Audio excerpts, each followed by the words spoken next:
મહત્વના સમાચાર સામે આવી રહ્યા છે સાબરકાંઠા જિલ્લામાં મોતની સવારીનો અકસ્માત યથાવત। લાંબડિયા પોશીના રોડ પર ઇકો અને કારને નડ્યો અકસ્માત। 7 થી 8 જેટલા પેસેન્જર ઘાયલ થતા સારવાર અર્થે ખસેડાયા। લાંબડિયાથી કોટડા વચ્ચે ડેમથી ગામ પાસે સર્જાયો અકસ્માત। ઇકો ચાલકે સ્ટેરિંગ પરનો કાબુ ગુમાવતા સર્જાયો હતો અકસ્માત। ડ્રાઈવરને જેસીબી મશીન દ્વારા ગાડીનું પતરું ખેંચીને બહાર કરાયો। 108 એમ્બ્યુલન્સ મારફતે ઘાયલોને સિવિલ હોસ્પિટલ માટે વધુ સારવાર અર્થે ખસેડાયા। ખેરોજ પોશીના તેમજ ખેડ બ્રહ્માની 108 સેવા કામે આવી। તાજેતરમાં adder Vadali state highway road પર મોતની સવારી ગાડીને નડ્યો હતો અકસ્માત।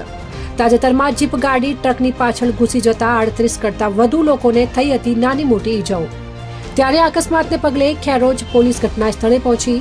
સાબરકાંઠા જિલ્લાના અંતરિયાળ વિસ્તારમાં મોતની સવારે સ્થાનિક પોલીસ માટે ખુલ્લો પડકાર। બ્યુરો રિપોર્ટ, ખબર વડાલી, સાબરકાંઠા।